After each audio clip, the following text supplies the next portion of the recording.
Aujourd'hui, nous allons parler du pardon.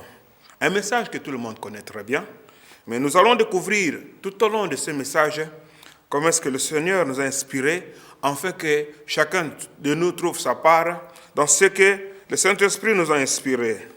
Sans plus tarder, nous allons prendre nos Bibles dans le livre de Luc, au chapitre 23, et nous allons lire le 34e verset. Jésus dit, « Père, pardonne-leur, car ils ne savent ce qu'ils font. » Ils se partagèrent ses vêtements en tirant au sort. C'est la parole de Dieu. Nous allons parler du pardon. Le pardon, c'est quoi? Nous savons tout ce que veut dire le pardon. Le pardon veut dire la rémission d'une faute ou d'une offense. Renoncer à punir quelqu'un pour avoir commis une faute ou une offense. Le pardon lui-même, c'est un acte d'amour et de compassion. La Bible dit, car Dieu a tant aimé le monde qu'il a donné son Fils unique, afin que quiconque croit en lui ne périsse point, mais qu'il ait la vie éternelle. Donc, car Dieu a tant aimé le monde qu'il a pardonné tout le monde. En donnant Jésus-Christ, Jésus-Christ est mort afin que nous ayons le pardon. Que Dieu a pardonné tout le monde, afin que quiconque croit en lui ne périsse point. Dieu a donné Jésus afin que tout celui qui va croire en Jésus soit pardonné. C'est-à-dire qu'il ait le pardon de Dieu, que la colère de Dieu ne soit plus sur lui. Dieu a donné Jésus-Christ afin que tout celui qui va croire en Jésus-Christ ait la vie éternelle, c'est-à-dire le pardon de ses péchés. Sans amour, sans compassion, il n'y a pas de pardon. Le pardon dans les termes bibliques, je veux dire. Parce que nous sommes dans la Bible, donc nous devons comprendre cela selon les termes bibliques. C'est par compassion que Dieu nous a pardonné. C'est par amour, parce que nous n'avons rien fait qui puisse lui plaire. Mais c'est parce que tout simplement, Dieu nous a aimés, qu'il a eu compassion de nous et il nous a pardonné. Le pardon lui-même, c'est un acte d'amour. Jésus dit sur la croix, « Père, pardonne-leur, car ils ne savent ce qu'ils font. » Qu'est-ce qu'ils étaient en train de faire? Ils étaient en train de crucifier Jésus-Christ. Jésus-Christ n'avait rien fait. Mais Jésus s'écrit, « Père, pardonne-leur. » C'est-à-dire, cette parole est pleine d'amour et de compassion. Il implore son Père de pardonner à ceux qui sont en train de les tuer, ceux qui sont en train de les faire mourir. Lui, il intercède pour eux à cause de l'amour qu'il avait pour ces gens qui ne l'aimaient pas. À cause de la compassion qu'il avait pour ces gens qui étaient en train de le tuer. Dans Acte 7, nous verrons quelque chose de semblable, 59 à 60. Vous connaissez tous l'histoire d'Étienne. Là, on nous dit, Étienne dit, ne leur impute pas ces péchés. Pourquoi? Il venait de leur parler de l'amour de Dieu. Mais eux, ils n'ont pas compris. Bien au contraire, ils l'ont lapidé. Mais avant de mourir, ils demandent à Dieu de ne pas imputer ces péchés à ces gens qui sont en train de les tuer. Donc, c'était un acte d'amour et de compassion. S'il n'y a pas l'amour et la compassion, le pardon n'est qu'un slogan, ou bien un geste humanitaire, ou bien quelqu'un qui cherche à oublier, il a été offensé, et il cherche à oublier, et il pardonne. Ou bien, je ne sais pas moi, il veut s'acquitter d'une tâche, un devoir, puisque les gens sont venus le voir, la famille a intervenu, les amis ont intervenu. Ah non, en fin de compte, il a décidé de pardonner pour ne pas chercher d'autres histoires en plus. Alors, il dit, bon, je pardonne. Mais il n'a pas la compassion de cette personne. Ça, ce n'est pas le vrai pardon. Et s'il n'y a pas compassion et s'il n'y a pas l'amour, vous allez voir que tout le temps, on va faire des rappels sur rappels. Quelqu'un qui vous a offensé, ça fait de cela 2 ans, 3 ans, et quand un petit problème survient, vous lui rappelez ce qu'il vous avait fait. Même si vous ne le rappelez pas tout de suite, mais lorsque on parle de cette personne-là, que vous avez déjà pardonné, vous intervenez aussi pour dire, même moi, il m'avait fait ceci à telle époque, mais ça ne fait rien, je lui ai déjà pardonné. C'est parce qu'il n'y a pas eu d'amour que cela restait toujours dans votre cœur. Lorsque le pardon est accompagné de l'amour et de la compassion, on oublie et on excuse la personne qui a offensé. Alléluia. Je disais, dans le livre de Matthieu, au chapitre 6, à partir du 9e verset, on nous parle de la prière que Jésus nous a montrée. Il dit, si vous devez prier, voici comment vous allez prier. Notre Père, qui es aux cieux, que ton nom soit sanctifié. Nous connaissons tous cette prière. Mais essayons de voir ce que cette prière a avec le pardon. Notre Père, qui es aux cieux. Ça, c'est l'homme qui parle à Dieu. Notre Père, l'homme s'adresse à Dieu. Donc, c'est une relation entre Dieu et l'homme. Notre Père qui es aux cieux. Que ton nom soit sanctifié. C'est toujours entre l'homme et Dieu. Que ton règne vienne. C'est toujours entre l'homme et Dieu. Que ta volonté soit faite sur la terre comme au ciel. Cette relation est toujours entre Dieu et l'homme. Donne-nous aujourd'hui notre pain quotidien. C'est toujours entre Dieu et l'homme. Donc, il élève son Dieu, il dit, donne-nous, bénis-nous, c'est-à-dire, donne-nous. Donc, que Dieu donne à l'homme son pain quotidien, ce qui est nécessaire. Et pardonne nos offenses, Dieu et l'homme, comme nous pardonnons aussi à ceux qui nous ont offensés. Donc, quand le pardon intervient, mon prochain intervient.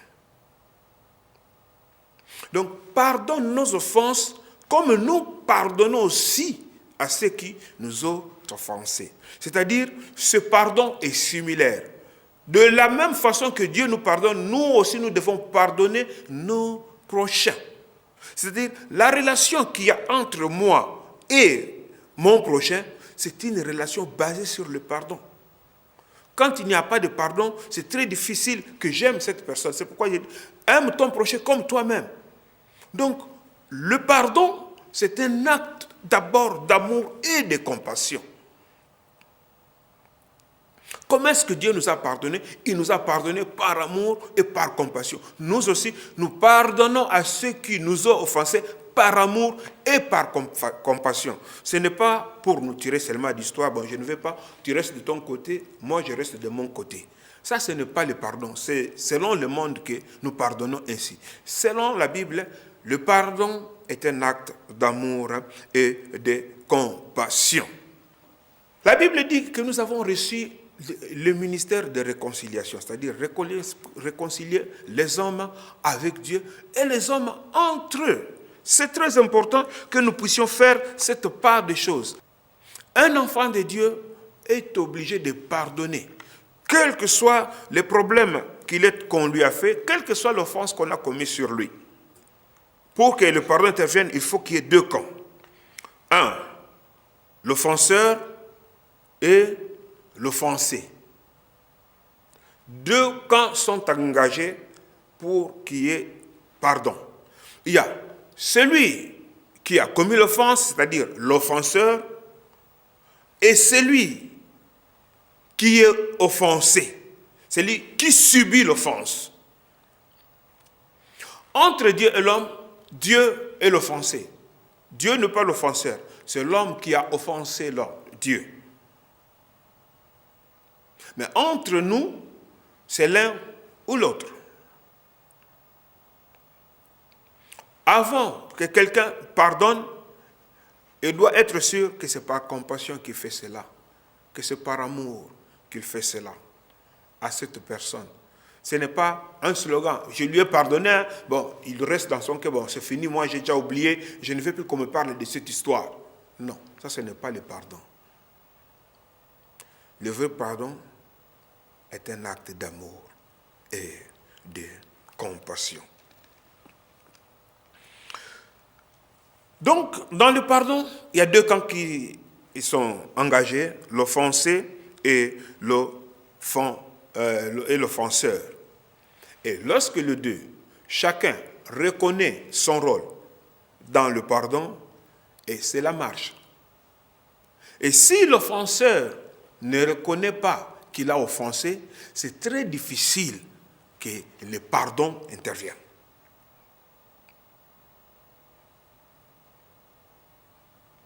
L'homme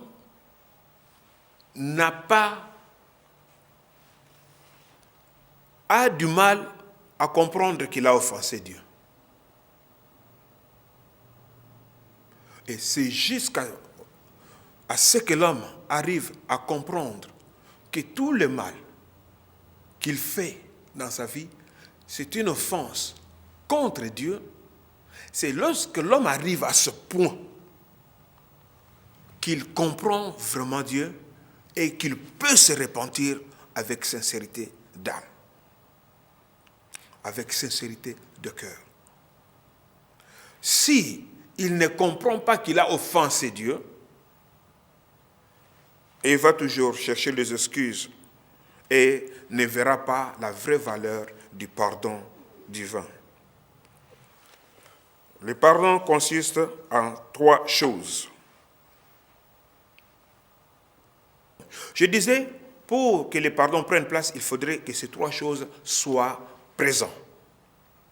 La première chose, c'est enlever la culpabilité sur l'offenseur. Ça, ce n'est pas l'offenseur, c'est-à-dire celui qui a commis la faute qui fait. C'est celui qui a été offensé qui doit tout faire pour enlever la culpabilité sur celui qui l'a offensé. Je vais expliquer ça après. 2. Annuler la punition qui suit l'offense. Je disais, 1. Enlever la culpabilité sur l'offenseur. 2. Annuler la punition ou enlever la punition que l'offenseur devait subir. Et 3. Restaurer la personne qu'on a pardonnée. Et ici, nous allons voir, en premier lieu, enlever la culpabilité.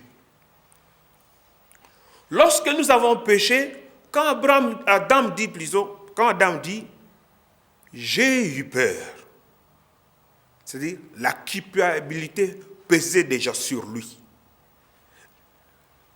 Quand quelqu'un a la culpabilité d'une faute, d'une offense, cette personne se sent diminuée par rapport à la personne qui a été offensée. Alors, celui qui a été offensé, c'est-à-dire Dieu,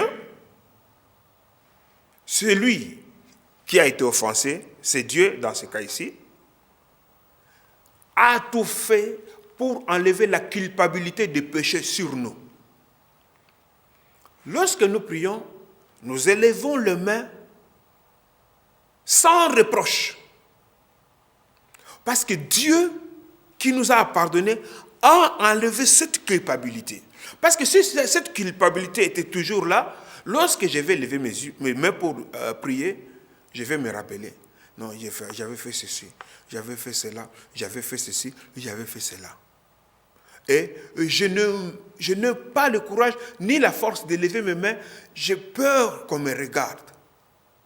Mais si Dieu enlève la culpabilité du péché, même si les gens nous regardent, même si les gens continuent à nous critiquer, nous pouvons toujours élever nos mains avec fierté vers notre Dieu. Parce que nous savons, nous ne nous reprochons plus de rien. De même, comme je disais au départ, Matthieu 6 nous dit, pardonne nos offenses comme nous pardonnons. Donc, lorsque nous pardonnons les gens qui nous ont offensés, nous devons tout faire pour leur enlever la culpabilité de leur offense. Parce qu'il y a des gens, lorsque elle a été offensée, de personnes, lorsqu'elle a été offensée, et si il n'a pas enlevé la culpabilité, il prétend qu'il a pardonné. Mais si il n'a pas enlevé la culpabilité sur l'offenseur, vous allez voir qu'il va toujours lui rappeler cela, même si ça fait des ans. Dans un couple, la femme a fait ceci ou l'homme a fait cela. Après chaque dispute, soit c'est l'homme qui rappelle à la femme, tu sais ce que tu avais fait? Ou bien c'est la femme qui rappelle à l'homme, tu sais ce que tu avais fait? Et quand on rappelle à ce dernier son mal, elle se sent diminuée. Cette personne se sent complètement diminuée et elle n'a plus de parole. Là, le pardon n'a pas encore pris place. Si le pardon prend vraiment place, l'offenseur, donc celui qui a été offensé, doit tout faire. Parce que ce n'est pas nous qui avons tout fait pour enlever la culpabilité en nous. Mais c'est Jésus, par des promesses, par des paroles douces. Il nous rassure que votre péché a été pardonné. Lorsqu'on a amené à Jésus les paralytiques, dans le livre de Marc 2, je pense bien, Jésus, voyant les paralytiques, il enlève d'abord la culpabilité. Avant de les guérir, il dit, tes péchés sont pardonnés. Ces paralytiques, tous les gens avaient pitié de lui. Allez voir, c'est comme si c'était un homme qui n'offensait personne. Il était toujours couché sur son lit. Mais Jésus, le voyant, il enlève, parce que le péché, l'offense demeurait encore sur lui. Le mal qu'il avait fait était encore sur lui. Jésus lui enlève même dans son esprit. C'est-à-dire, moi, qui prétend que j'ai pardonné à Simon, à André, à Pierre ou à Anne, je ne sais pas moi qui a été offensé, je dois faire un effort pour que André qui m'avait offensé, donc lorsqu'André me verra, je dois le mettre à l'aise.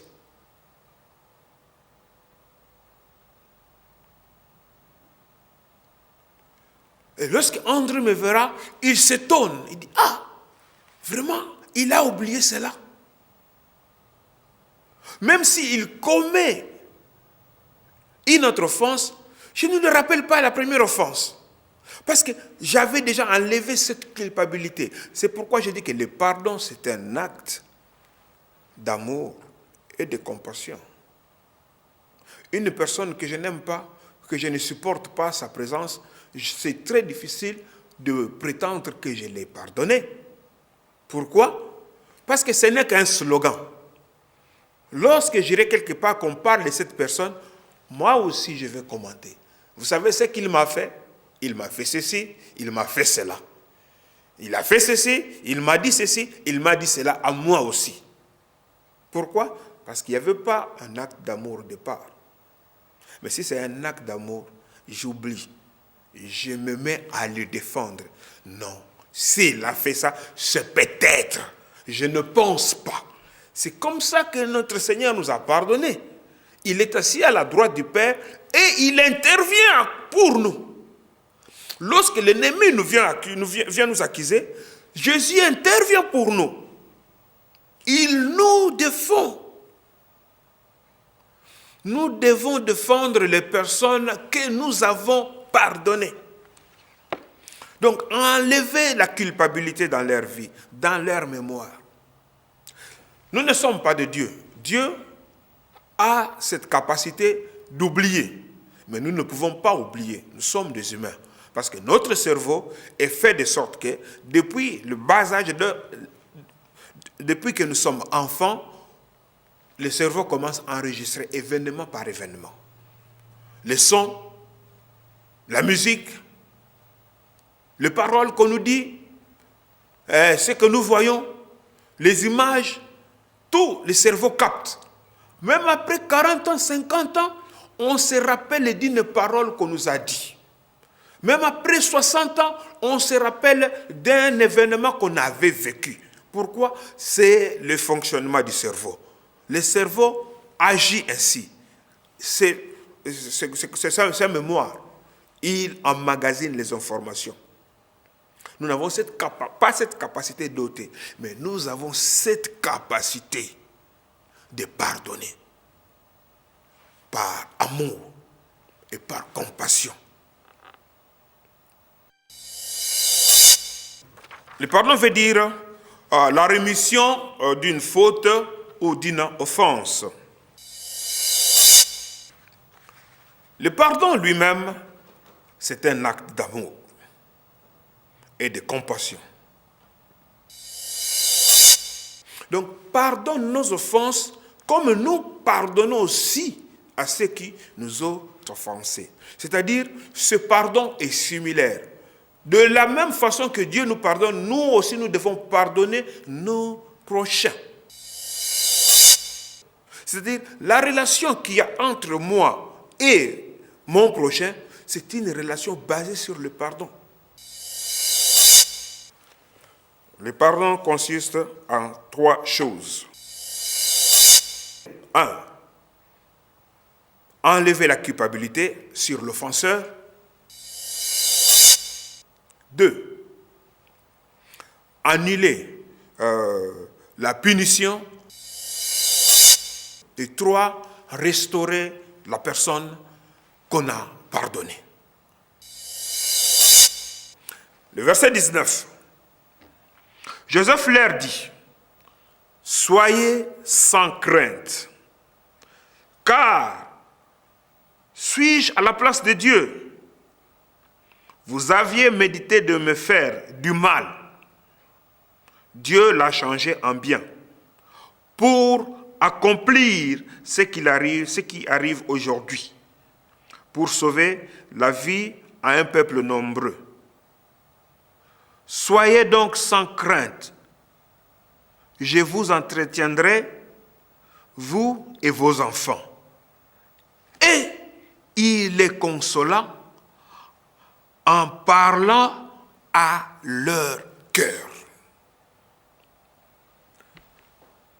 Comment est-ce que tu peux parler au cœur d'une personne que tu ne connais pas, que tu n'aimes pas, dont tu n'as pas de compassion?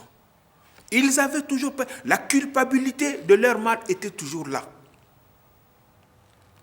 Ils ont fait du mal à Joseph. Et ils pensaient que c'est à cause de leur père que Joseph a peur de se venger. Quand Jacob est mort, ils se sont dit c'est fini. Maintenant, Joseph va se venger de nous. Et ils sont partis trouver Joseph. Quand Joseph leur a entendu parler, il a pleuré.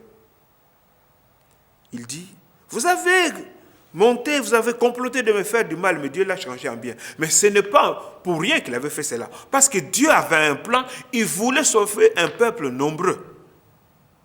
Soyez sans crainte.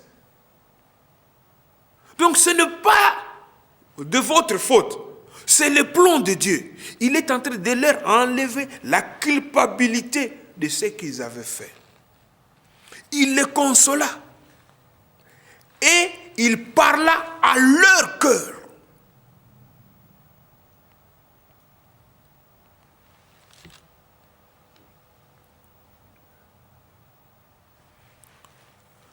Si nous voulons pardonner à nos prochains, comme Dieu nous a pardonné, nous devons tout faire pour enlever la culpabilité dans leur esprit, dans leur mémoire, du mal qu'ils nous ont fait.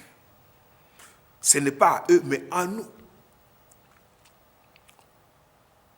Même s'ils profitent de cela, nous ne pouvons pas changer la parole de Dieu et dire, ah ben, moi j'ai déjà fait ma part. Non. Nous le faisons par amour et par compassion.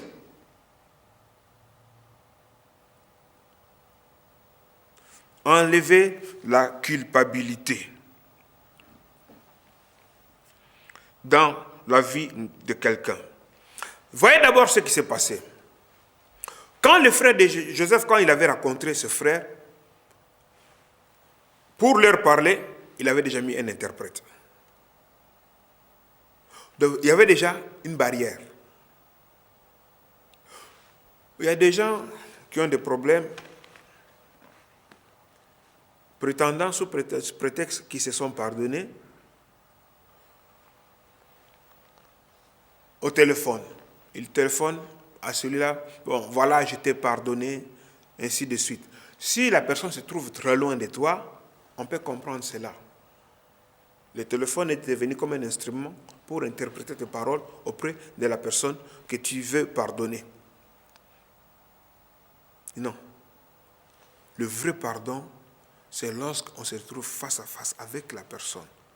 À moins que cette personne soit loin. À moins que tu ne peux pas atteindre cette personne. Tu peux écrire une lettre, tu peux téléphoner.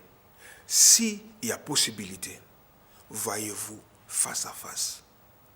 Et parle à la personne que tu veux pardonner, parle à son cœur. Joseph a parlé à ses frères. Il a parlé à leur cœur.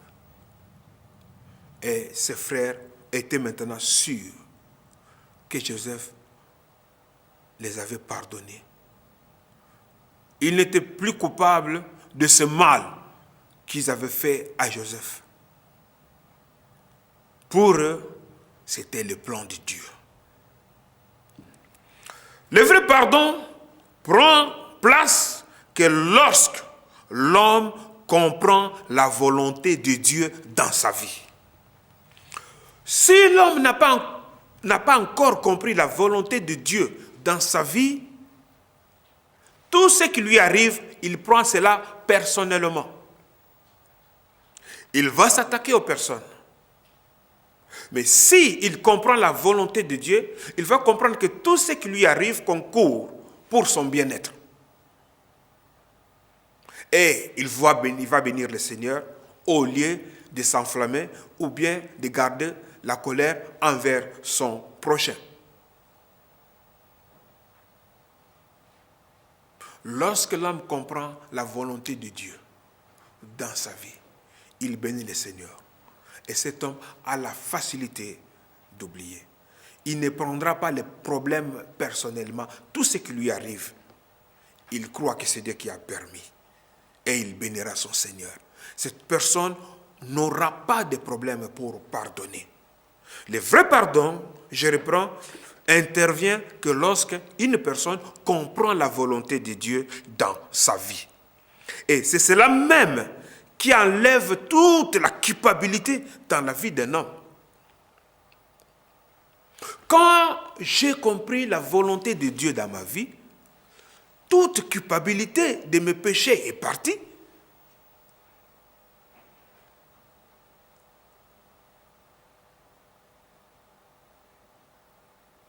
Puisque j'ai saisi la volonté de Dieu. Si nous sommes là, si nous sommes devenus chrétiens, c'est à cause de notre passé. C'est parce que nous avons reconnu que quelque part, nous avons offensé Dieu dans notre passé. Nous avons fait ceci à notre Dieu, nous avons fait cela. Et notre passé ne donne pas gloire à Dieu. On reconnaît, nous reconnaissons là où nous sommes tombés, chacun de son côté.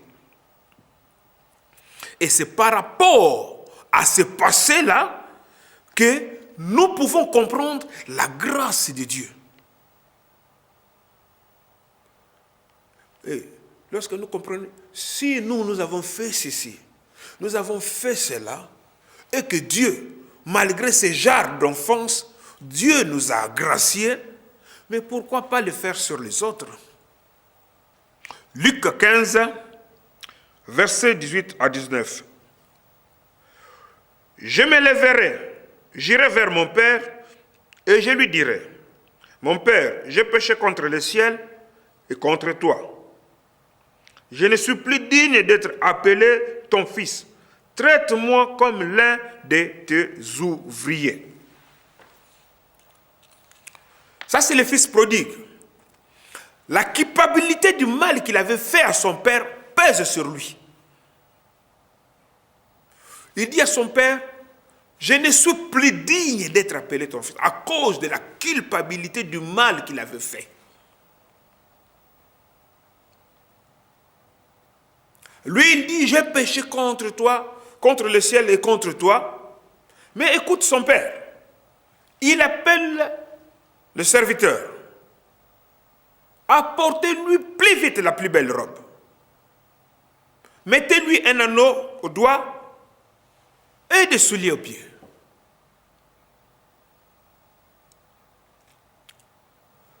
Le père n'a même pas fait attention du mal que l'enfant lui avait fait. Il lui a enlevé. Il n'est pas assis là pour les jeunes. Tu vois ce que tu avais fait? Voilà, voilà. Tu as dépensé mon argent.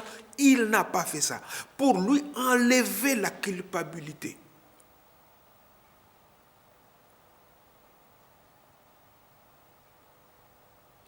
Et pour enlever la culpabilité, il faut comprendre la grâce. Si nous-mêmes, nous sommes passés par là, notre passé n'a pas glorifié le Seigneur, et nous savons d'où le Seigneur nous a ramassés et d'où il nous amène, nous comprenons la grâce. Et lorsque nous comprenons la grâce, et nous allons aussi pardonner les autres. Nous allons faire de même sur les autres. Regarde l'attitude de son grand frère. Où était le grand frère? Il était dans le champ pour travailler. Quand il est revenu, il trouve la fête à la maison. Qu'est-ce qu'il y a? Voilà ton frère, ton petit frère est revenu. C'est pourquoi on a tué le veau gras? Oui, voilà, c'est pourquoi on a tué le veau gras. Il se met en colère. Écoutez ces paroles. Au verset 28, il dit, la parole dit, il s'est mis en colère et ne voulut pas entrer. Son père sortit et le pria d'entrer. Mais il répondit à son père, voici, il y a tant d'années que je te sers, sans avoir jamais transgressé tes ordres. Et jamais tu ne m'as donné un chevreau pour que je me réjouisse avec mes amis.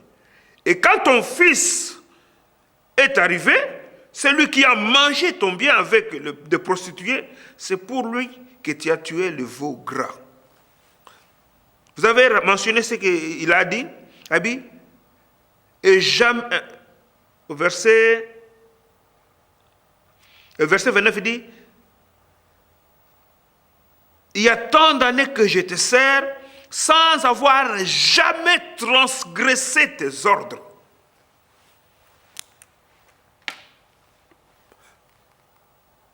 Il n'a pas expérimenté la grâce dans sa vie. Il dit, lui, c'est un saint.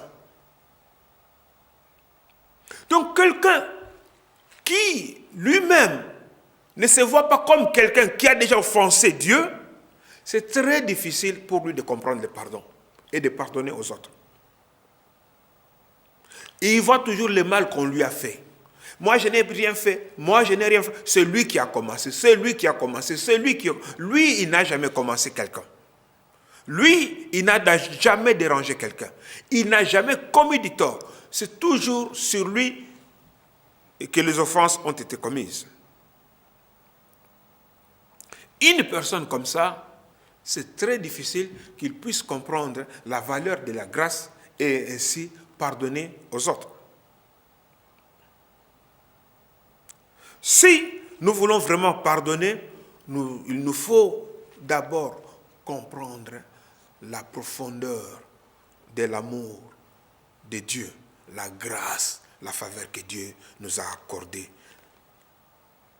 et de faire de nous ses enfants, ses héritiers.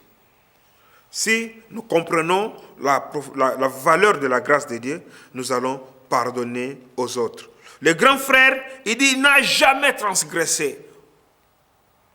Donc, on ne lui a jamais pardonné. Il ne peut pas pardonner. C'est lui qui rappelle à son père le mal que le petit frère avait fait. Le père n'a pas parlé du mal de son fils cadet. Mais c'est le grand frère qui rappelle maintenant au père le mal que le petit frère avait fait. Il n'a pas expérimenté la grâce. toi et moi, nous avons expérimenté la grâce. Et pourquoi ne pas faire pareil envers les autres? Enlever la culpabilité sur eux.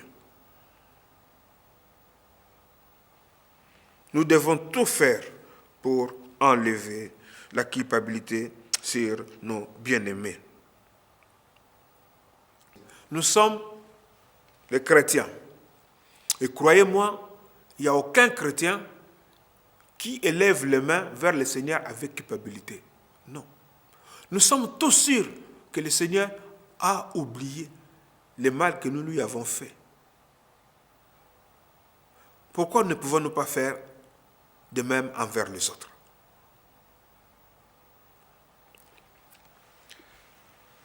Nous devons tout faire pour enlever la culpabilité dans la vie de ceux qui nous ont offensés. Je disais donc, le pardon consiste à enlever la culpabilité dans la vie de ceux qui nous ont offensés. 2, enlever ou annuler la punition qui correspond à l'offense qui a été commise. Lorsqu'il y a une autorité, il y a une loi.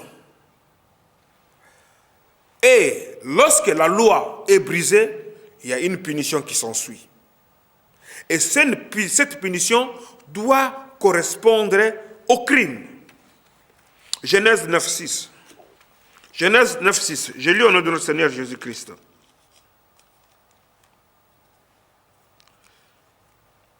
Si quelqu'un verse le sang de l'homme par l'homme, son sang sera versé, car Dieu a fait l'homme à son image. Ça, c'est une loi. Dieu établit une loi et il donne aussi la punition qui correspond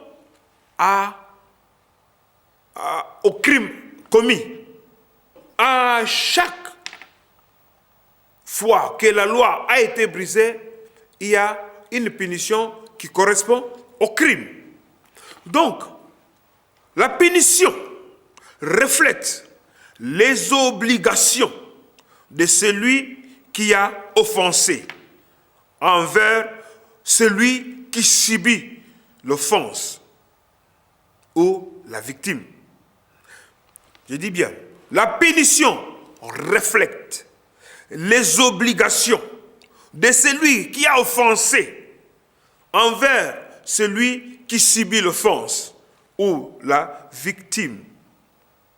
C'est-à-dire, la punition, ce sont les obligations que nous, les offenseurs, nous qui avons offensé Dieu, nous avons à accomplir envers Dieu, lui que nous avons offensé. Exode 23, verset 3.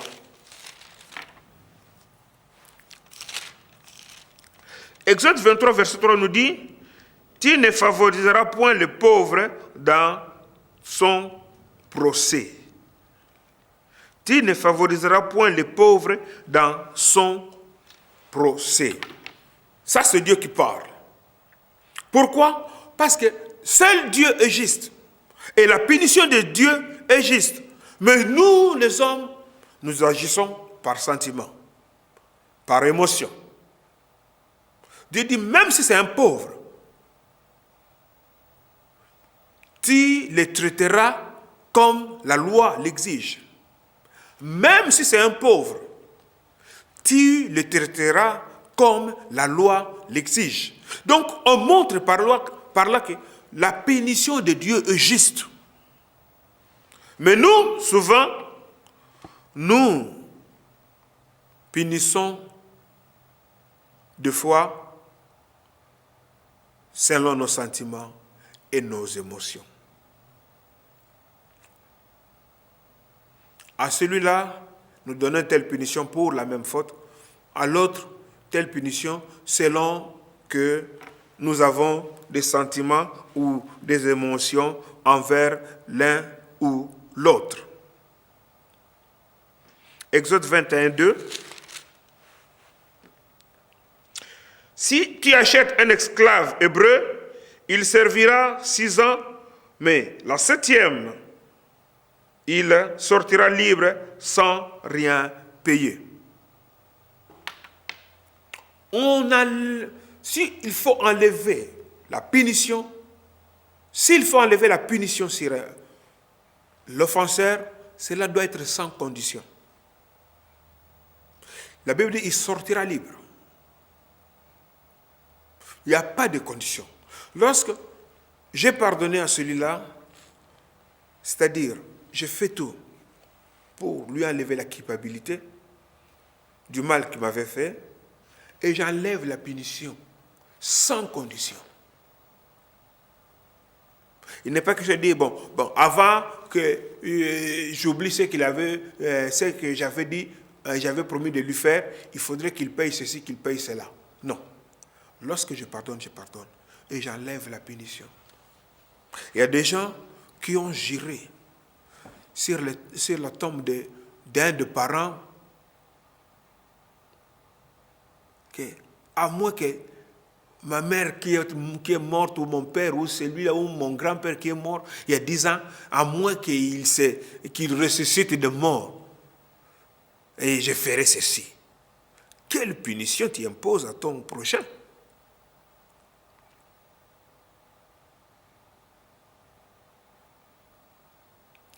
Il faudrait, pour que moi je me mette avec lui sur une même table, il faut m'ajouter un 6e doigt. Quelle punition tu donnes à ton prochain? Quel est ce mal qu'il a fait que tu ne peux pas pardonner? Tu dis que tu as pardonné. Enlève aussi la punition. Toutes les décisions que tu avais prises, il faut les faire tomber et les oublier. Ces décisions doivent tomber. Il ne faudrait plus qu'il y ait des barrières entre toi et ton bien-aimé, parce que tu l'as pardonné. Le pardon est un acte d'amour et de compassion.